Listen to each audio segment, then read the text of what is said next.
My name is Kwame, also known as Summer Knox, DJ Summer Knox. I'm a professional DJ of 12 years, and I'm an educator of 3 years. Yeah, so I was born in the States.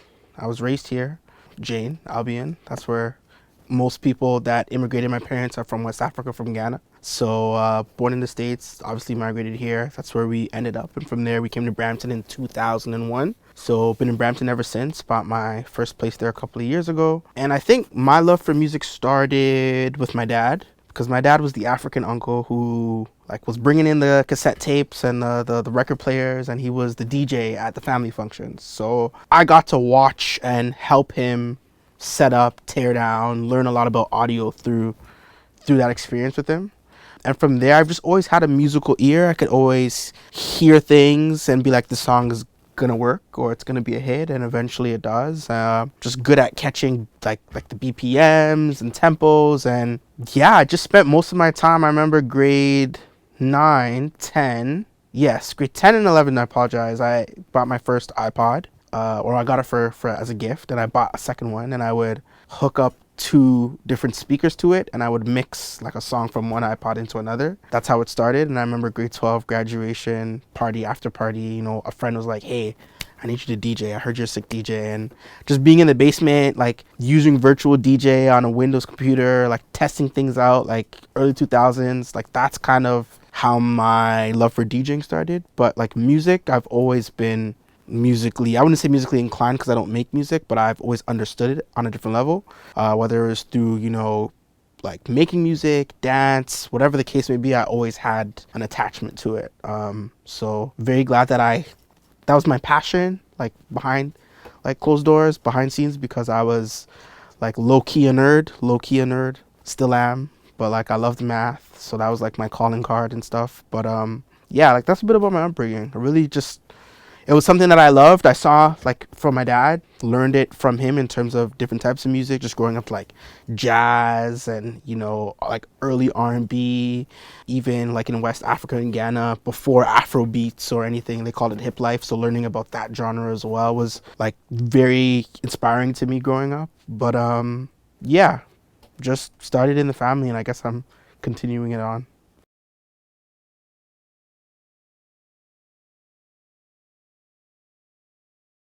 You know what? It's crazy. Like growing up, everybody would make the reference, and like it's so crazy having this conversation, because when you grow up in an West African household, right? The first thing they're gonna teach you is who you are, where you're from, and how to love yourself, right? And you go into a Canadian high school, right? And people look at you and they might be like, you're darker than normal, or you're X, or you're Y, and like growing up, you might like question, like, are the things I'm being taught and the morals I'm learning at home and the things that are clashing at school, like which one do I accept? But I remember hearing Akon for the first time and seeing him and being like, holy, like this guy looks like me, and he has the world like at his hands, and everybody loves Akon, right? So having somebody like that just visually was like, okay, like I'm good as well, because we look alike. Like I could just see the resemblance there. So I would say like having him be who he was definitely helped me have confidence in like, okay, cool, if he's doing it, I can too, right? Just musically. I think also just having like black teachers as well, that worked in music, whether grade 6, 7, 8, you got like the teacher percussion, like the flute. I had a couple black teachers doing it. I'm like, okay, cool, it's good to see you guys in these positions as well too, because once again, it's just another confirmation for myself. But honestly, like it would be my mom and my dad for sure, just at home, just making sure I understood who I was. Like my full name is Kwamina, short form is Kwame, which means born on a Saturday in Ghanaian culture, right? So when you walk up to somebody like, oh, what's your name? Kwamina, the first thing they look at you is like, are you being serious? Like, like, can you say it again? So like just even having to repeat my name a couple times, at first it was annoying, but I almost like started like, okay, cool, like now you have to remember me because my name is so unique, right? So yeah, just the household, how I was brought up, I think that's probably my biggest influence, outside of like pop stars and the teachers that look like me, sound like me, have weird names as well. Like those are also good influences too. But it also just reaffirmed that like, okay, cool, like there's space for me, I could exist here as well too. So yeah.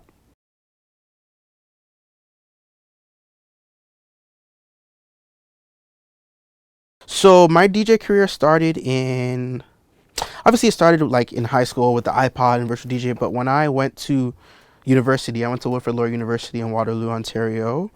2010, September was my first semester. And in 2010, top of the Billboard charts would have been like Florida, Vici, like that time when EDM had the world, right? It wasn't really hip hop. And, coming from Brampton, we're listening to everything, right? Like The Weeknd just started, there's Drake, there's Kanye. Then you go over to, like Vybz Kartel, Movado, like we're listening to it all, right? And then you go to, at the time, Waterloo, like the school I went to, it was a culture shock to me because obviously black people were there, but like compared to the other races, like I wasn't used to it. So it was a bit more of a, but I always knew like for me it was music, right? So I remember the first week of school, there was a student association called ABS, which is the Association of Black Students at Laurier. And I just showed up there. It's like, okay, cool, it's good to see some black people. Great. And then they talked about a radio show that they had called Radio Laurier, like ABS on Radio Laurier. It was called The Basement. And I was like, I'm like, let me just apply. And so when I applied, I remember showing up. They were like, oh, what are you applying for? And I'm like, I'm the DJ. They're like, oh, we don't need a DJ. And I was just like, well, like that's what I could do. So they're like, okay, like we'll make a position for you. And so like now, I don't know if it's still going on, but from what I was told, like it's still something. Like The Basement's still a thing. I don't know if there's actually a DJ, but when I was there, I started like DJing. And right off the bat, everybody else I was listening to the radio station was just like, yo, you're a sick DJ. We got to get you on parties at school and stuff. But like I said, at the time, the type of music that was being played, I didn't really understand it because that's not what me and my friends were listening to back home, right? So, and when I say back home, I mean Brampton. So it was a challenge just not being at home, like just getting used to, being by yourself, taking care of yourself, cooking your own meals, like all that stuff. But then now it's like, okay, if I want to move as a DJ, I need to learn the ways of where I'm at first. And it was a challenge that ended up turning into a lesson, right? Because now wherever I go, however I DJ, the first thing I'm going to do is like just assimilate myself, right? Like understand. If I have a DJ set, I'm not showing up for my time. I'll show up early, like really read the crowd, feel the vibe of the room, just understand that. And it's crazy just speaking about it now. It's just those are the things I learned, 14 years ago through, learning EDM and learning what mashups are. And so it was a challenge to understand different genres and cultures, but just took some time. And once I did that, it was easier for me to move and the opportunities were opening up. So at first, I'd say it was just more of like a culture shock for me, one, but then also having to understand that as a DJ, you need to be comfortable feeling uncomfortable with other genres and not just like downloading the music and playing it, but like really understanding, like me going to raves, like me going to, parties where it's just electronic music, to like really sit there and be like, okay, like at first it was like, okay, I'm pulling up to turn up with my, my friends or, the people that are in my dorm. But eventually as a DJ, I was like, I'm showing up to learn, right? Like I want to hear what type of songs and when you're playing it. And that's just, yeah, it was a challenge at first, but now it's just, I guess, how I am.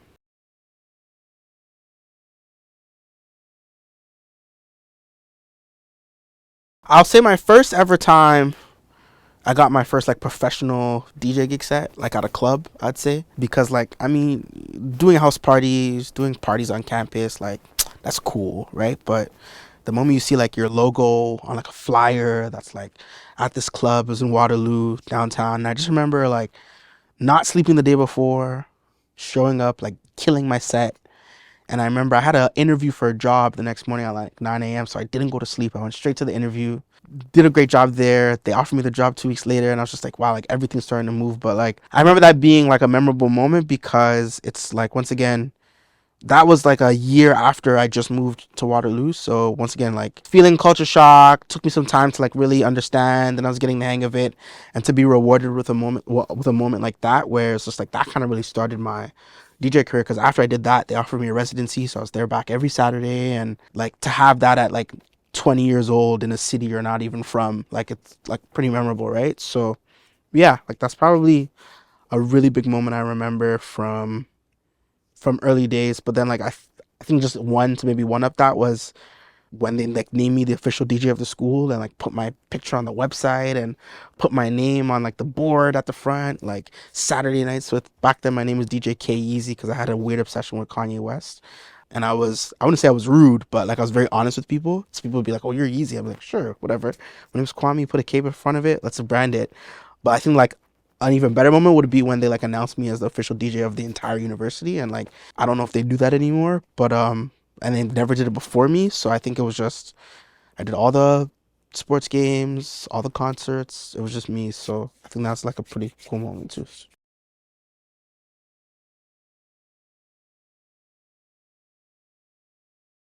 Back then, like SoundCloud is very new. We're talking like 2010 to 2012. Very, very new. They didn't have any of the stuff they have now, but I realized that DJ mixes were a really big thing, right? So I would put out a mix like every month and a bit. Really share it through the radio station because I did the radio station all 4 years, right, at Laurier. So that was going through the Waterloo airways. So just recording mixes, doing the radio show, getting my name out there, DJing as many things as I could because your university, like I was working part time, going to class, like I have time, right? So just really using my time to be effective and just DJ as much as I could. And sooner or later, it just caught on. It just caught on. Like the OGs in the city were, hailing me up, putting me on their events.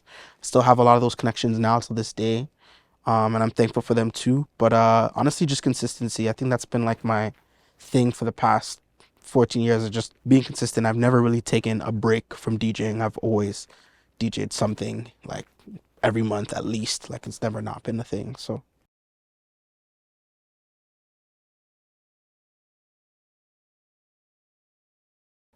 one thing I learned is there was a Black Student Association at every school.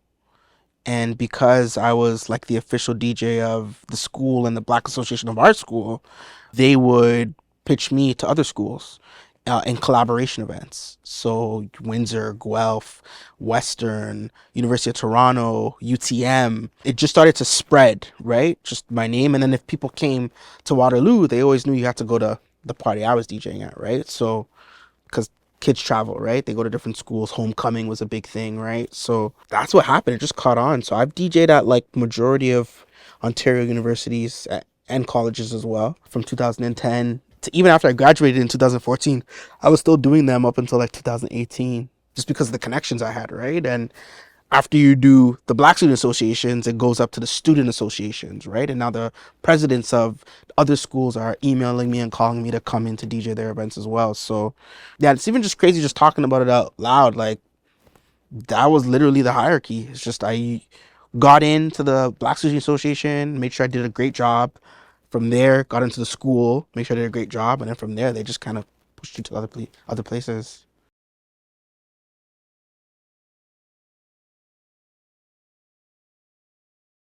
It's weird because I don't know if I feel like it was easier or harder back then because in 2000 and like 11 or 12 I was introduced to Twitter, and then the year after that I would have been introduced to Instagram, right? So even back then, like the platform was so new, like people didn't know the power of it. I guess like it was more of like a I'm just taking pictures of myself, or like Twitter was just I'm gonna talk like whatever I want to say and just say whatever I need to, right? But I realized that like just using colors was a really big thing for me. So a lot of my mixes would be branded a certain way in terms of colors. My logo was very, very distinct as well, and I made sure it was on everything.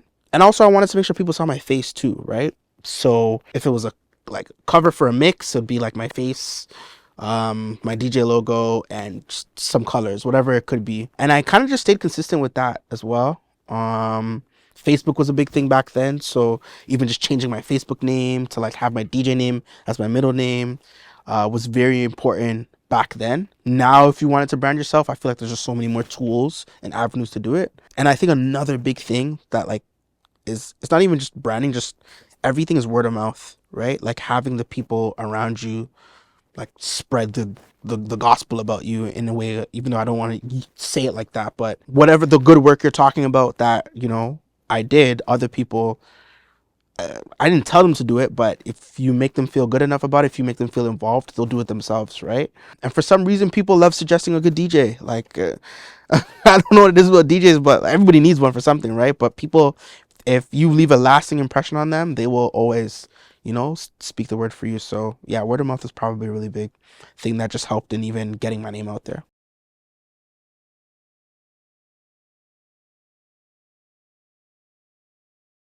I feel like it's harder because there's so many more DJs now, right? Like the technology has come such a long way. Because back then, to DJ, the first controller I bought was in 2012. So when I started in 2010, I was lugging around turntables, right? Serato used to have a Serato box. You had to buy your needles. Needles would last you 4 to 6 months. You got to go buy new ones. So it was a lot harder, right? But I think now it's about cutting through the noise. So staying consistent with what you put out there. Mixes are still a relevant thing, I think personally. There's so many different avenues, right? I think the best avenue for mixes nowadays for DJ are visual mixes. So you visually mixing a mix and putting it up on YouTube or Instagram or TikTok or anywhere that provides short form video, right? I think that's the best. So mixes are still relevant. It's just the medium has changed. And then, having a unique DJ name, having a very good noticeable logo, I think are all things that still need to be done. And I think a different thing now that's kind of, I'm even learning till this day, is DJs should have an event of their own that they've owned or they're working with other people. Because I find that, back then there was like not that many events. So it was the same promoters putting on events that could hire the DJs. But now, like DJs are the promoters and they are putting on their own events. So I think that's the new age look at it is like if you're DJ starting up, out of everything I just said, the one thing that you should also be doing is starting up your own event, creating your space, monetizing your space, and growing that event because the event for some reason events grow faster than DJs. So if your event goes fast and you're the person running it, like it's just gonna go up in tandem. So yeah, that would be my piece of advice.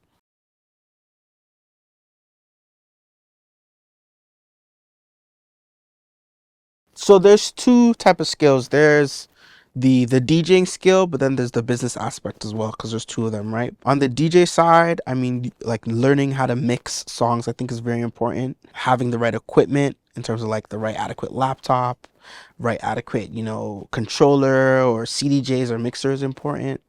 Headphones, I think that's important as well. I think also just like how nowadays you need to have your own party, I think it's also a benefit if you know how to use the microphone. I think that was something that separated me from a lot of DJs then and it still does now is DJs, we were like the timid people, the quiet guy, right? Or the quiet girl back in the day, but it's like now, just like how mixes have gone from online and now they need to be visual, you need to add that element of people want to know who you are and how you sound, right? So I think being able to pick up a microphone and speak to people while DJing is a skill you need to have as well. Reading the room, I think is very, very important because a lot of people walk in and they're just going to play what they want. You need to be able to read the room, right? It's just very important. Music selection, I think, is a really big skill as well. Like understanding your music, listening to it. There's going to be situations where on the fly you need to be able to just listen to a song and fit it in. That's a skill that takes time to get to, but for the most part, you need to be able to know your music.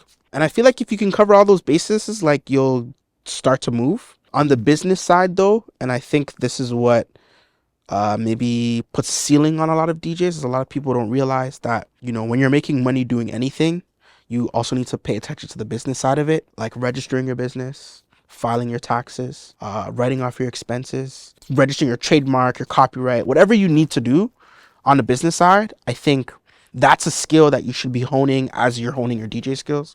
As you're getting booked more, you should be registering your business. As you're making a certain amount of money, you should be filing your taxes. Like, there's just certain things that should be running in tandem with each other, and people will work so hard on the DJ skills and then wonder, oh, why aren't things going a certain ways? Because, if Adidas calls you and they want to, give you a gig, are you a registered corporation? Do you have an HST number? Can you buy insurance for your gig? Like, some people can't do that because they don't even have a setup, right? So for you to be able to get to the next level, there's just certain things you have to have, right? And that's more business than it is cutting up records, right? So yeah, I think those are the skills, like the DJ technical skills, but also like the business side of it as well that you need to pay attention to as a DJ.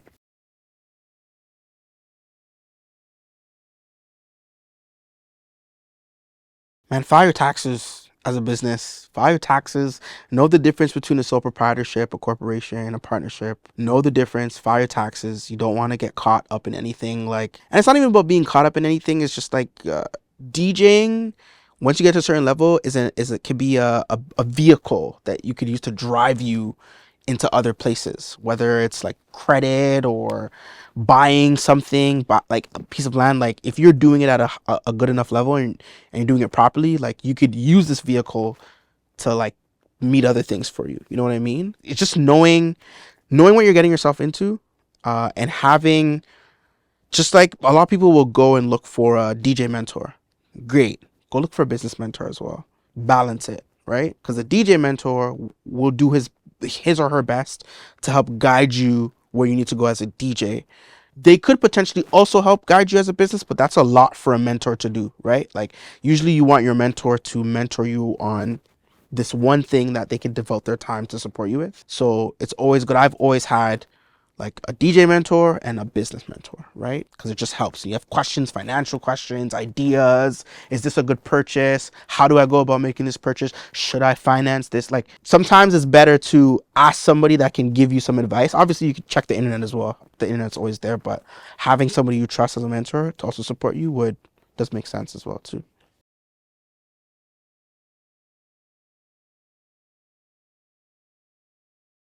So first of all, email address, very important, right? Like people will tell you right off the bat, oh, you should get an email with your DJ name at the end. That is a cost to incur, right? And there's money that comes across that. But Gmail is free, Hotmail is free, yeah, like Yahoo, whatever. Like there's so many free like email addresses, right?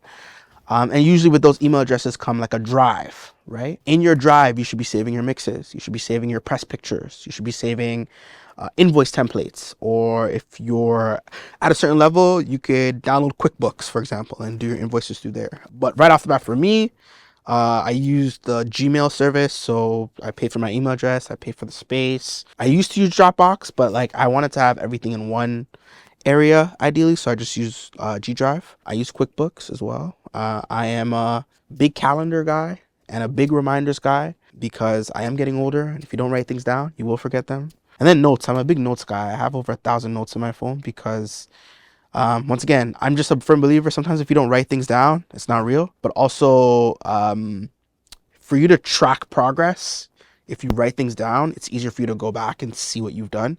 That's why we have textbooks. That's why we have things for people to read, is because it needs to be written down. So I'm a really big notes person as well.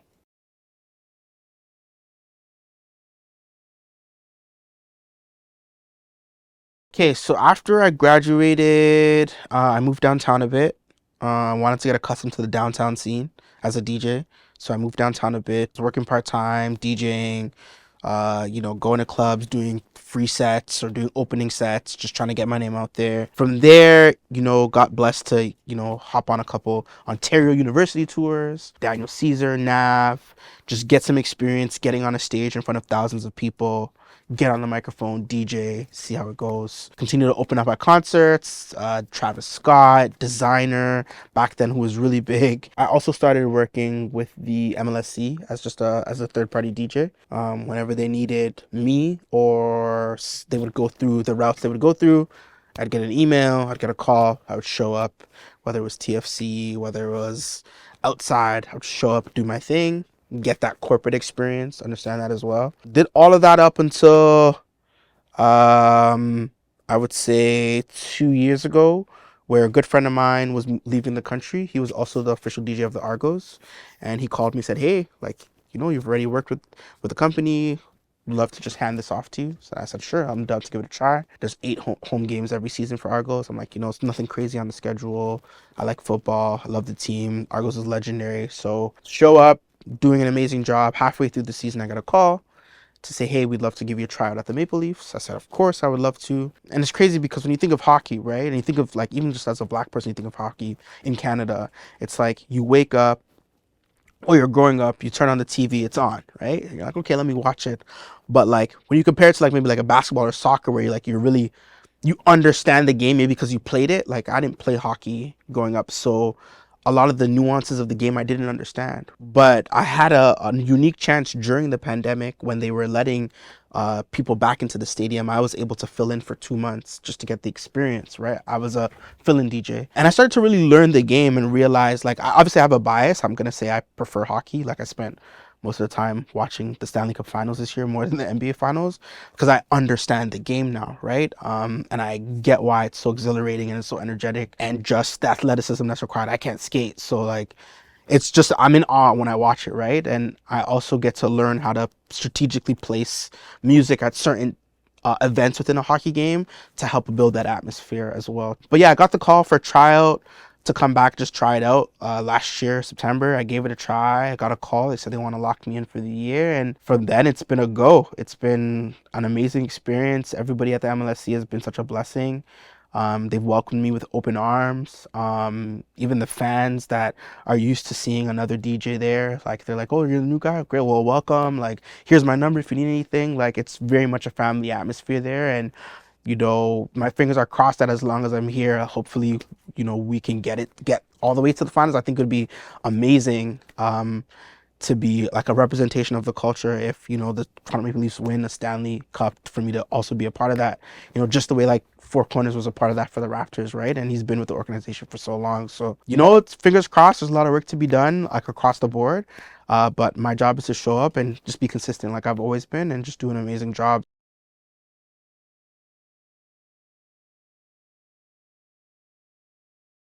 Find a local team in your city, because we do live in Ontario. There's cities all like there's hockey, soccer, basketball. Tell them you want to show up and you want to DJ because you want to get the experience, right? Don't make things about money. That's probably my biggest piece of advice. Is I don't know, like for me, DJing is my passion, music is my passion. So I don't make things about money ever. Like, obviously money's part of the game, right? And we'll have that conversation and we'll see what makes fair and mediation for both parties. But I don't do things because of money, right? I do it because I want to be there and because I want to like live my passion. That's what I want to do, right? So if you want to get into sports, what would make the most sense is to show up and whether it's I'm living in Brampton and you want to go DJ for I don't know if the Brampton Blue Devils is a thing anymore, it's been so long, but the basketball team, I want to show up at your next tournament and spin. Just think of how many people are going to come up to me like, "Hey, do you have a card? Can I book you for something else? Da da da da, XYZ. You never know what scout is there from a bigger team. We would love to have you." It just starts there, right? Show up locally, your community. Be you for your community. Don't make it about money. And just like watch how the dominoes fall after that, basically. But that'll be my first piece of advice: to show up for your community and be there, and yeah, go from there.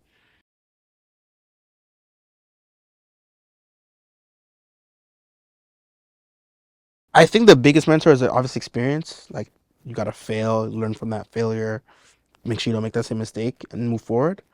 I think on a business wise, an accountant was helpful because an accountant taught me how to better monitor, what money's coming in and what money's going out. But it also helped me understand accounts receivable, accounts payable, right? Because you work in DJing, some people aren't going to pay you on time, right? So how do you go about that? Do you want to be the aggressive person? Do you want to be the passive aggressive person? Do you want to be the email? Do you want to get a third party? Like, having an accountant walk you through, these are the ways you can go about getting the money you're owed, right? Or this is how you go about paying somebody.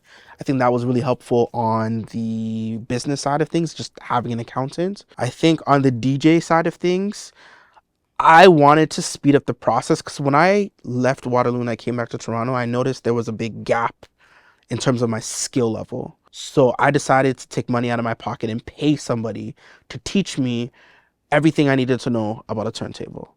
Teach me how to take one apart, teach me how to put it together, also teach me how to build a sound system. If I show up to a venue and all the chords are laid out, teach me how to put it together. So I spent a couple $1,000s just learning all the small aspects of equipment. And then after that, I felt comfortable enough. I said, you know what, I'm gonna spend extra money and learn the actual technique of how to scratch and how to like take out the bass and gain and all of these buttons, because I wanted to speed up that process. I didn't want to learn as I was doing. I wanted to be prepared. So when I show up to things, I just know what I was doing. And I feel like that was the best thing, was just paying somebody to teach me how to do these things. And I think that sped up the process of everything for me as well too. So accountants on the business side, which you got to pay for as well. And then just having somebody teach me, pay like a teacher to teach me the DJing stuff I needed to know.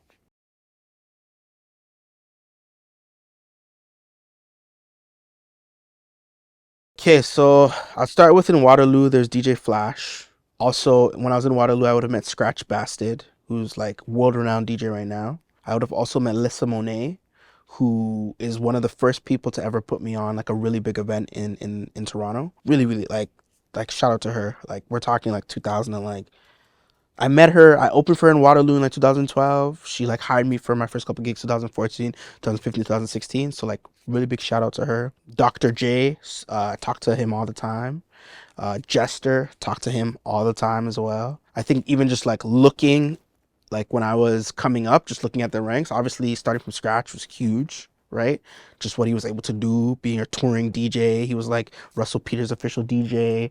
Like you watch him on TV, like they'd give him his own section. You're like, damn, like that's crazy. Like, just seeing the end, like these are all people from Toronto, right? Obviously now because I'm with the Maple Leafs, Four Corners has been like an amazing like he's just such a good person, and his heart is so like good, and he just wants to see me win, so he's always been there to like answer questions and help me out. And Junaid, who used to be the Argos DJ, handed it over to me and has just been, we went to school together at the same time. We've just been like just a partner in terms of DJing for me coming up. Like those are the people that like left a really good positive experience on me that like I look up to today, that I still talk to today, and I'm very thankful for all of them.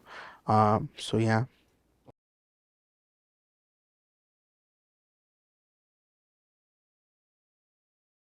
Like my fiance gets at me all the time because she's like, "You're not balanced. You're not balanced." I'm like, "Yo, show me how I'm not balanced." But honestly, it's one of those things where, like I said, like it's hard because everything that's happening to me is because I'm passionate about it, right? Like I'm not forcing any of this. This is like stuff that has come to me because I've devoted myself to my passion. Like I DJ music, I teach music. You know what I mean? Like everything is around music.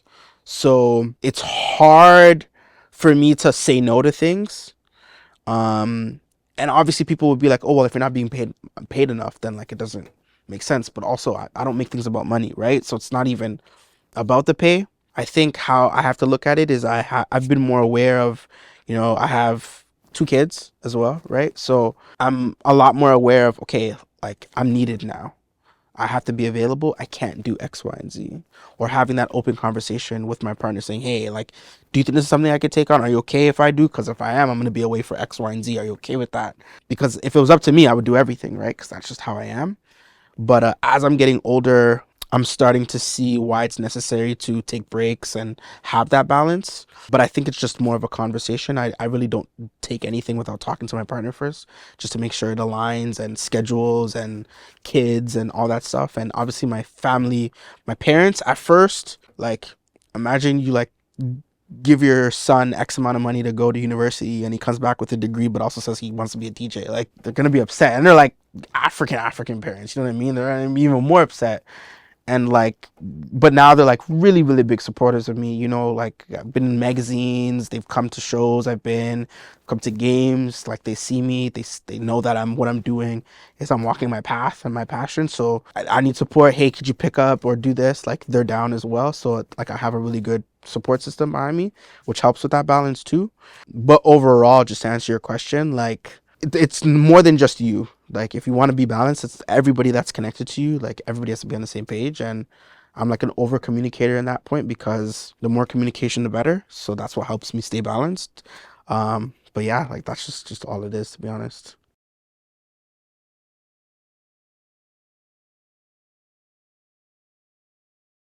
I remember I was DJing at Manifesto Festival 2020, and the president pulled me aside because I was helping out with the festival without even doing anything. And she's just like, I would love to meet with you. And I spoke with her and just about some other ideas I had. And like I have experience in the music industry doing other stuff. She's like, we have a program for music business. I'm looking for a new teacher if you're down. So when I started, I ingested the information and I didn't like what I was reading, so I just redid the whole curriculum. And it ended up being such a successful curriculum. All my students ended up getting jobs in the music industry after. So they brought me back for year two.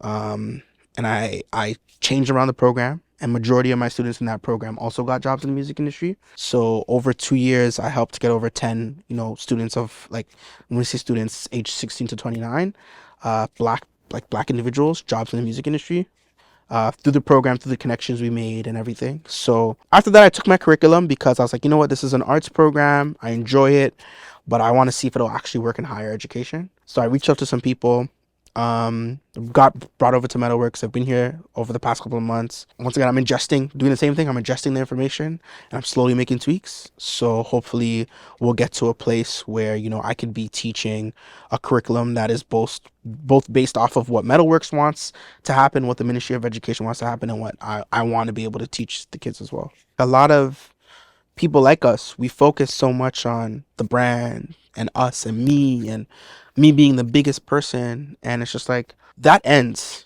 right? Like that chase ends.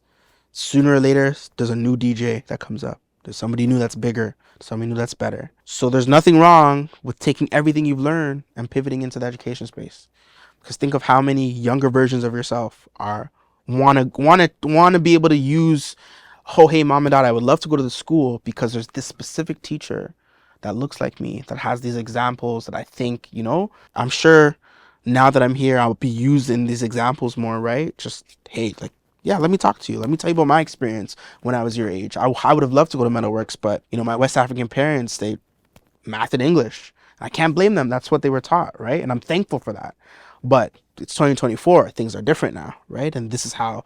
So I see a strategy here for me specifically, to set an example for my colleagues that are maybe thinking, I'm burnt out, or, like this is the end of the road for me, or like this is where I'm going to like end all be all with my 9 to 5 in the industry. Shift to teaching. Take everything you've learned, bring it over here. There should be more of us here. So I'm sure it's gonna happen, right? And I don't mind starting the trend.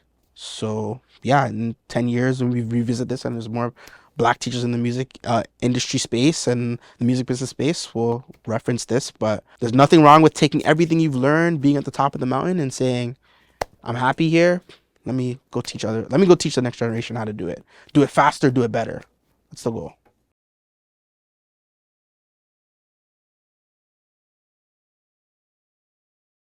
I've been hustling since 2010, man. I can't remember one month where I have not DJed since 2010. It's been 14 years. I've DJed at least once in a month since 2010. So like that's just a hustle for me. And I don't know. I've created this version of myself that's just used to working. Like it's hard for me to sit down and like do nothing because I'm looking at it like I could answer my emails, or I don't know. This is just who I am, and the hustle just literally never dies. And it's just when you reached out and I was looking into it, I'm like, it makes sense for me to do this interview because like the name literally embodies who I am. So yeah, I'm just consistent, and I'm gonna keep going until I don't need to go anymore, which I don't know when that'll be, but I'm sure my partner will tell me.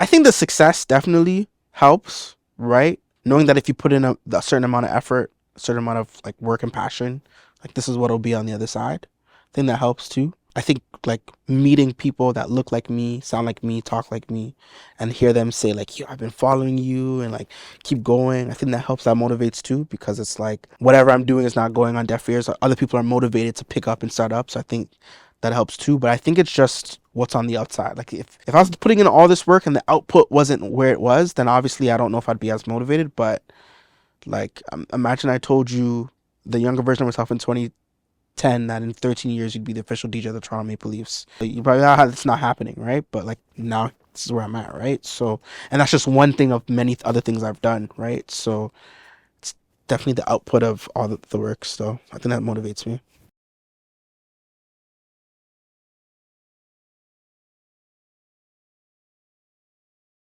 From my understanding of AI is just like a computer. It'll tell you what to do. I mean, it can be predictive, but there's nothing like a human touch, right?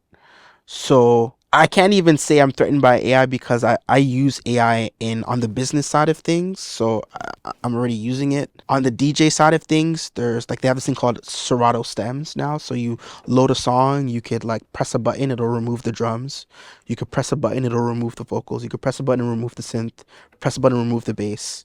Like that's crazy to me. There's so much that could be done, but just because I press a button doesn't mean the job is done. Somebody still has to mix it, right? So I think it could help us be more creative. But I'm not threatened by it because that is technology. Like I said, 10 years ago, there was no controllers. Now controllers are everywhere, right? The people that are like, I don't want to use a controller are the ones that have to lug turntables everywhere. And, you know, if you want to lug it, great. If you don't want to lug it, you don't have to. But the faster you accept that it's not here to take over, it's just here to make you more creative, I think the easier it becomes. So I'm not threatened by it at all. I'm excited to use it and humanize it as much as I can.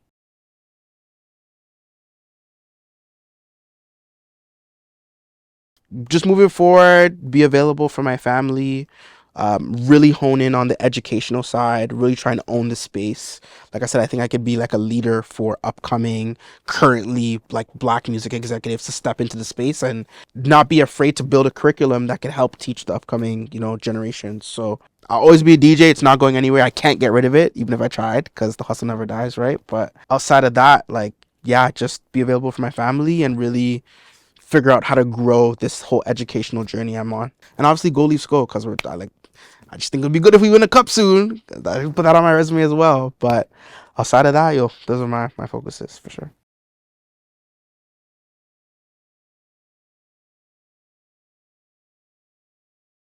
So another thing that I learned is that you could have all these links, and I could say follow me here, here, here, but you can find me on my website www.summerknox.ca. Everything is there. My mixes, my contact, my socials. And it's just a great place. Just one landing page. You'll like it. The design is nice. And yeah, that's where you can find me. So www.summerknox.ca.